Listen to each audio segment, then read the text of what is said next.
कौन कौन सी ऐसी जगह हैं जहाँ पर मुश्किलात है, ताकि हम थोड़ा अंदाज़ा कर सकें और नाजरीन भी अंदाज़ा कर सकें कि और कौन कौन सी जगहों से ऐसे कैंडिडेट्स हैं जो अभी हमें आने वाले दिनों में कुछ प्रोग्राम्स में नजर आ सकते हैं? अगर मैं अब इसमें ज़्यादा डिटेल में नहीं जाऊँगा, क्योंकि आपको पता है मैं कुछ ज़्यादा बहादुर आदमी नहीं, बहादुर तो बिल्कुल नहीं। अच्छा।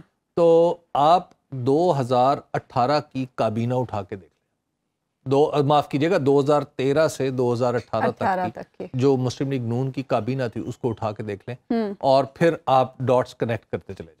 अच्छा जी, आपको पता चलता जाएगा। मिसाल इसकी एक और मिसाल है, जैसे अभी शेख रशीद साहब मफकूदुल खबर है, यानी उनके बारे में कुछ अंदाजा नहीं हो रहा वो कहाँ पे लापता है, तो उसका फायदा किसको होगा?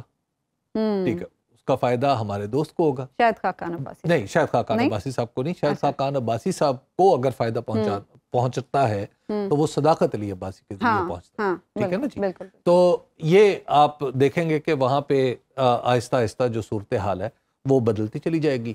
और अब बहरहाल अल्टीमेटली फैसला तो वोटों ने करना है, और मैं आपको ये बात यकीन से कह सकता हूँ कि पोलिंग के दिन पाकिस्तान के अंदर आपको धांधली की शिकायत नहीं मिलेगी।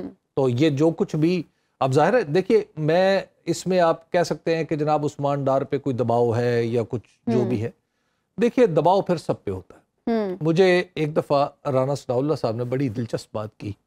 राना सनाउल्लाह साहब ने खुद ही कहा, कहते कि 2018 में हमारी पार्टी पे बड़ा दबाव था, लेकिन दबाव उसी पे आता है जो दबाव लेता है। ठीक है, तो ये तो अब उस्मान डार साहब के पास रास्ते दो थे ना, एक अजीमत का रास्ता था, एक मसलियत का रास्ता था। उन्होंने अजीमत के रास्ते की बजाय मसलियत का रास्ता इख्तियार किया है, तो ये उनकी मर्जी है। सियासत दिल गुर्दे का काम है ना। तो अगर उन्होंने ये रास्ता इख्तियार कर लिया है, फवाद चौधरी साहब ने ये रास्ता इख्तियार किया है, असद उमर साहब ने दरमियानी सा रास्ता इख्तियार किया है, तो इसमें उनकी मर्जी है। ठीक है ना। आप इसको महज आप ये नहीं कह सकते कि जनाब ये कोई एक फरीक है जिसने बिल्कुल दबाना शुरू कर दिया है तो वो लोग दबते चले जा रहे हैं। उनकी वालदा भी तो खड़ी हुई है। अच्छा हबीब साहब, हम देख रहे हैं उस्मान डार ने जिस तरह से इल्जामात लगाए हैं चेयरमैन तहरीक इंसाफ पे 9 मई के वाकयात के हवाले से खास तौर पर, दूसरी तरफ हम देख रहे हैं कि सदर मुमलिकत मुफाहमत के लिए भी कोशां हैं, तो इस तरह तो मुफाहमती कोशिशों को भी धचका नहीं पहुंचेगा?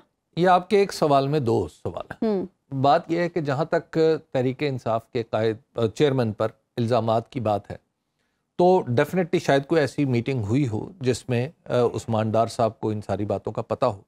लेकिन मैं एक ज़ाती वाक़या ज़रूर आपकी खिदमत में पेश कर सकता हूँ।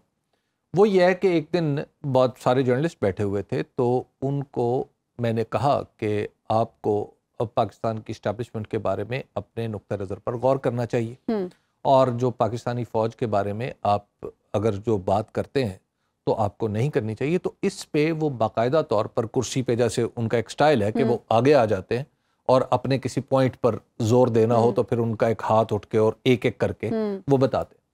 तो उन्होंने पॉइंट अपना मेक करने के लिए वो कुर्सी पे आ गए और उन्होंने मुझे कहा, हबीब आप जानते हैं कि ये जो पाकिस्तान की फ़ौज के जितने भी लोग हैं सब मेरी बच्चों की उम्र के, और ये सब इस मुल्क की हिफाजत के लिए अपनी जानें लड़ा रहे हैं और ये सरहद पे खड़े हुए हैं।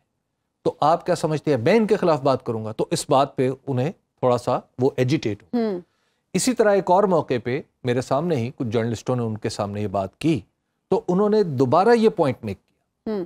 यानी ये दो मौके तो मेरे सामने पेश आए हैं। तो अब अगर उनसे कोई बात मंसूब की जा रही है तो एक तरफ तो ये है, दूसरी तरफ आप देख लीजिए कि हमाद अजहर साहब ने भी एक वीडियो बयान जारी किया है, और फिर शाह महमूद कुरैशी साहब ने भी कई दफा यहाँ पे आकर बात की है। यानी जो इंटरव्यू उन्होंने हमें दिया था तो उसके बाद वो गिरफ्तारी हो गए जी। उसके बाद पाकिस्तान तहरीक इंसाफ वाले जो हैं वो हमारा प्रोग्राम देखते हैं और या मुझे देखते हैं तो मुंह दूसरी तरफ कर लेते हैं। अच्छा हबीब साहब, वैसे मैं भी उन्हें देख के थोड़ा सा दूसरी तरफ निकलने की कोशिश करता हूँ। अगर आप गैर जानिबदार और बेलाग तर्जियों और तबसरों में दिलचस्पी रखते हैं तो अभी सुनो न्यूज़ का YouTube चैनल सब्सक्राइब करें और बेल आइकन पर क्लिक करें।